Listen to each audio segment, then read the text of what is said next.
oligopoli dan arsitektur perusahaan oleh kelompok satu. Pasar oligopoli adalah salah satu bentuk pasar persaingan tidak sempurna, di mana hanya terdapat beberapa produsen atau penjual dengan banyak pembeli di pasar. Beberapa contoh industri yang termasuk dalam kategori ini adalah industri rokok, industri mobil, industri semen, jasa penerbangan, dan lainnya. Terdapat beberapa penjual di pasar, umumnya kurang dari 10, namun banyak sekali pembeli dalam pasar tersebut. Barang yang diperjualbelikan relatif homogen namun terdiferensiasi. Contohnya adalah sabun mandi dengan berbagai aroma dan bentuk.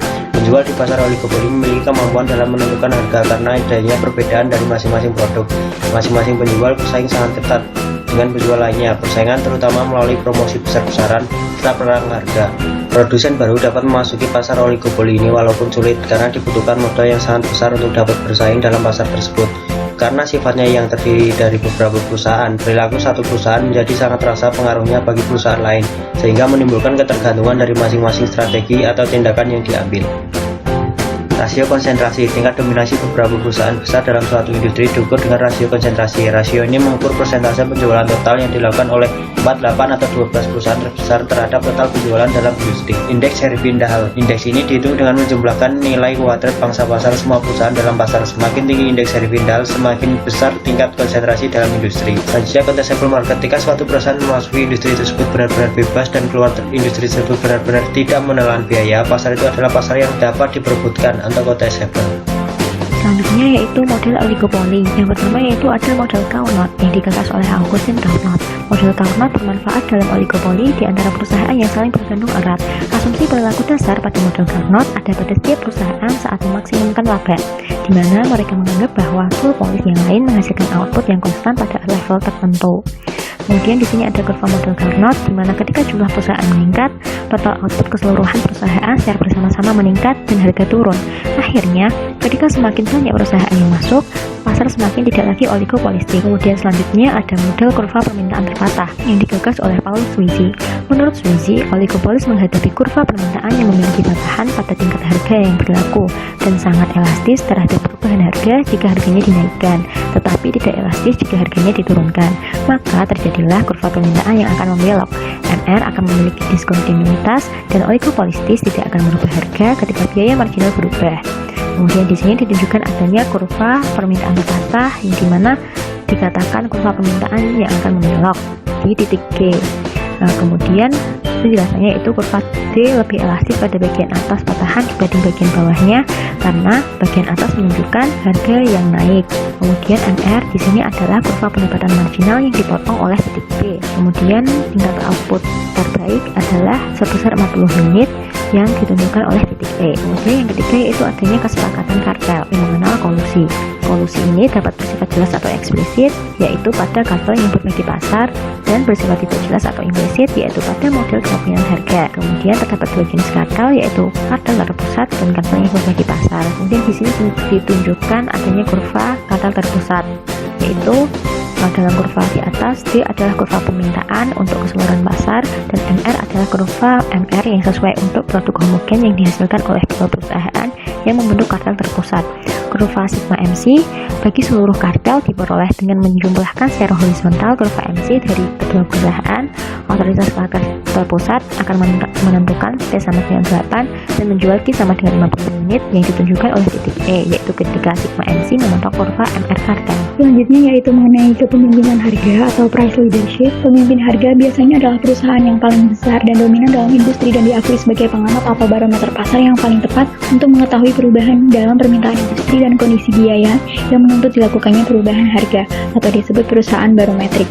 Dalam model kepemimpinan harga oleh perusahaan yang dominan, perusahaan dominan itu menentukan harga yang memaksimumkan laba totalnya sehingga memungkinkan perusahaan lainnya dalam industri untuk menjual sebanyak yang mereka inginkan pada tingkat harga yang ditetapkan, dan kemudian perusahaan pemimpin mengisi kekurangan penawaran dalam pasar. Jadi perusahaan pengikut bertindak sebagai pesaing sempurna atau price taker, dan perusahaan dominan sebagai pemasok produk yang sifatnya residual monopolistik. Berikut ini adalah kurva kepemimpinan harga oleh perusahaan yang dominan. DT yaitu titik ABCFG adalah kurva permintaan seluruh pasar atas produk homogen yang dijual dalam pasar oligopolistik. Selanjutnya kurva sigma MCF adalah penjumlahan horizontal dari kurva biaya marginal dari perusahaan-perusahaan pengikut dalam industri. Karena perusahaan-perusahaan pengikut bertindak sebagai pesaing sempurna, mereka melakukan produksi ketika harga atau yang ditetapkan oleh pemimpin harga sama dengan sigma MCF. Kemudian DT dikurangi sigma MCL sama dengan DL adalah kurva permintaan yang dihadapi oleh perusahaan pemimpin atau dominan. Implikasi efisien oligopoli. Dalam jangka pendek, seorang oligopoli seperti perusahaan dan setiap organisasi pasar bisa memperoleh laba, mencapai titik impas, atau mengalami kerugian. Meskipun merugi, seorang oligopoli tetap lebih baik memproduksi dalam jangka pendek sepanjang P lebih besar daripada PC. Dalam jangka panjang, perusahaan yang oligopolistik ini akan meninggalkan industri kecuali jika mampu memperoleh laba dengan mengatur skala pabrik optimum. Dalam jangka panjang, oligopoli bisa menimbulkan akibat yang buruk. Yang pertama, harga biasanya terjadi di atas LHC sehingga laba pasar oligopolistik bisa tetap ada dalam jangka panjang. Yang kedua, oligopolis biasanya tidak berproduksi pada titik terendah kurva LHC mereka. Yang ketiga, kurva permintaan yang dihadapi oligopolis memiliki kepentingan yang negatif sehingga P lebih besar daripada LMC pada tingkat output terbaik mereka. Yang keempat, ketika para oligopolis memproduksi barang yang terdiferensiasi, mungkin akan terlalu banyak yang dihabiskan untuk membuat iklan dan perubahan model. Lalu pernyataan tentang akibat buruk oligopoli bisa sebelumnya harus disaring dengan seksama. Untuk alasan-alasan yang bersifat teknologis, banyak produk tidak mungkin diproduksi dalam kondisi pasar persaingan sempurna. Sejumlah pembuatan iklan memang bermanfaat karena iklan memberikan informasi kepada konsumen dan beberapa diferensiasi produk juga memiliki nilai ekonomis dalam memenuhi selera konsumen yang berbeda-beda. Modal maksimalisasi penjualan. Meski yang banyak modal, yang terkenal adalah milik William Boulton, yang merumuskan bahwa penyedia perusahaan modern berusaha memaksimalkan penjualan setelah tingkat pengembalian yang cukup telah diperoleh untuk memuaskan para pemegang saham. Tetapi penelitian yang lebih mutakhir menunjukkan hal yang sebaiknya.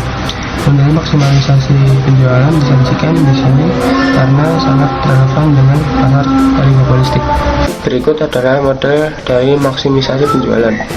Dalam gambar tersebut, I sama dengan TC min TR, dan selisih positif antara TR dan TC mencapai nilai terbesar, yaitu ketika kurva TR dan TC sejajar. Nah, pembahasan berikutnya mengenai perkembangan oligopolis global. Terjadi kecenderungan bagi lahirnya oligopolis global yang semakin cepat karena banyak perusahaan besar dunia semakin bertambah besar akibat pertumbuhan internal dan merger. Banyak perusahaan yang lebih kecil melaksanakan merger dengan yang lebih besar dengan suatu keyakinan bahwa mereka hanya punya dua pilihan, yaitu mereka harus tumbuh besar atau mereka menjadi korban kompetisi global yang meningkat dengan tajam. Dorongan yang kuat menuju globalisasi terjadi karena revolusi dalam telekomunikasi dan transportasi, berdirinya globalisasi dalam selera konsumen, dan berkurangnya hambatan perdagangan dan investasi internasional. Berikut ini merupakan sektor di mana perusahaan berkembang dan mengalami pertumbuhan pesat. Yang pertama ada perbankan internasional, yang kedua ada industri hiburan dan komunikasi, kemudian ada perusahaan industri, dan ada produk-produk sehari-hari, makanan, obat-obatan, elektronika, dan pesawat terbang komersial. Perusahaan global yang ideal adalah perusahaan yang sangat terdesentralisasi sehingga memungkinkan unit lokal untuk mengembangkan produk yang cocok dengan budaya lokal dan tetap saja tersentralisasi dalam perusahaan intinya guna mengordinasi kegiatan di seluruh dunia. Arsitektur perusahaan yang ideal. Arsitektur perusahaan adalah jalan atau cara suatu perusahaan di organisasi bergerak atau beroperasi dan merespons berbagai perubahan di pasar. Perusahaan ideal merupakan suatu organisasi pembelajar yang melakukan inovasi dan juga menciptakan kompetensi baru dengan cepat. Kompetensi inti perusahaan ideal yakni mempunyai struktur organisasi yang datar dan garis perintah yang pendek, mengoperasikan pabrik yang sangat cepat dan terspesialisasi, dapat mengkombinasikan fisik dan maya, dan dengan segera bereaksi, dan yang terakhir mampu merespons dengan cepat berbagai perubahan kondisi di pasar. Perusahaan maya dan perusahaan yang saling terkait. Perusahaan maya merupakan jaringan kerja temporer perusahaan-perusahaan yang tidak tergantung satu sama lain, yang bergabung bersama dengan kontribusi kemampuan intinya untuk mengambil keuntungan atas berbagai kesempatan yang berubah dengan cepat. Model perusahaan maya menghadapi dua risiko real. Yang pertama, perusahaan dapat kehilangan kontrol terhadap teknologi intinya, dan yang kedua, perusahaan dapat menjadi lowong dan menjadi tidak mampu untuk melanjutkan pembuatan produk tradisionalnya di masa depan bila jaringan kerja tersebut sudah tidak ada. Tidak setiap perusahaan dapat diterima di model perusahaan maya. Supaya dapat berjalan, maka harus dibuat oleh rekanan yang dapat diandalkan dan terbaik di bidangnya. Jaringan kerja harus melayani keinginan untuk semua rekanan dalam kondisi saling menguntungkan, harus memberikan orang yang terbaik dan terpandai bagi jaringan kerja, Dan yang terakhir, tujuan dari jaringan kerja dapat dicapai oleh setiap rekanan dan harus membangun jaringan kerja telekomunikasi bersama dan berbagai infrastruktur lainnya. Perusahaan yang saling terkait. Perusahaan yang saling terkait adalah jaringan perusahaan independen yang membentuk aliansi strategis untuk membangun kapabilitas serta dibutuhkan untuk menjadi pemimpin global di bidangnya. Perusahaan yang saling terkait mempunyai beberapa keunggulan penting daripada merger, yakni yang pertama, regulasi dan nasionalisme sering membuat perusahaan tersebut tidak mungkin untuk membeli perusahaan yang lain. Perusahaan mungkin tidak mempunyai sumber daya untuk bersaing dengan pesaing yang besar. Dan yang terakhir, perusahaan tidak secara langsung bertanggung jawab kepada pemegang saham. Selanjutnya yaitu kasus duopoli atau perpindahan tempat antara Burger Queen dan Wallis dari Hash Brown Town. Guys, mengapa restoran cepat saji cenderung berada di tempat yang sama? Dari dua waralaba hamburger Burger Queen dan Wallis, rute 795 adalah yang baru-baru ini diperpanjang dari Beaconsfield ke Hash Brown Town. Kedua pemilik waralaba saat ini mengoperasikan restoran yang menguntungkan di Hash Brown Town, sebuah kota kecil berpenduduk sekitar 25.000. Pintu keluar dari rute 795 berjarak 5 mil dari Hash Brown Town. Kedua pemilik waralaba sedang mempertimbangkan untuk memindahkan restoran mereka dari pusat kota ke lokasi dekat jalan keluar. Tanpa memedulikan lokasi, dianggap bahwa hanya ada bisnis untuk dua waralaba makanan yang beroperasi secara menguntungkan. Pemilik waralaba menghitung bahwa dengan relokasi, mereka akan terus menerima beberapa bisnis dalam kota, tetapi juga akan mendapatkan pelanggan yang menggunakan pintu keluar sebagai tempat perhentian. Matriks pembayaran untuk salah satu strategi dalam kasus ini diilustrasikan pada gambar ini, yaitu payoff matrix untuk permasalahan. Entry pertama di setiap tabel hasil matriks mengacu pada hasil Wallis dan entry kedua mengacu pada imbalan untuk Burger Queen. Identifikasi masalah. Yang pertama, apakah salah satu pemilik waralaba memiliki strategi yang sangat dominan? Kemudian yang kedua, apakah solusi untuk persaingan ini merupakan keseimbangan Nash? Solusi untuk kasus ini, yang pertama, kedua pemilik franchise memiliki strategi dominan untuk pindah ke exit ramp. Pertimbangkan masalahnya dari sudut pandang Burger Queen. Jika Wallis pindah di dekat jalan keluar, Burger Queen juga sebaliknya pindah ke sana karena imbalan $150.000 lebih besar daripada alternatif $100.000 dengan tetap tinggal di Hash Brown Town. Jika Wallis memutuskan untuk tetap tinggal di Hash Brown Town, maka kepentingan terbaik Burger Queen untuk pindah karena hasil $1 juta lebih besar dari $250.000. Dengan demikian, strategi dominan Burger Queen adalah menempatkan di dekat jalan keluar. Karena entry dalam hasil matriks adalah simetrik, hal yang sama juga berlaku untuk entry Wallis. Dengan demikian, keseimbangan strategi dominan, keseimbangan untuk persaingan ini adalah exit ramp, di mana Burger Queen memilih untuk exit ramp dan Wallis juga di exit ramp. Solusi permasalahan yang kedua, perhatikan bahwa solusi optimal untuk kedua pemilik waralaba adalah dengan menyetujui untuk tetap berada di Hash Brown Town, karena imbalan untuk kedua restoran cepat saji akan lebih besar. Tapi ini butuh kerjasama antara Burger Queen dan Wallis.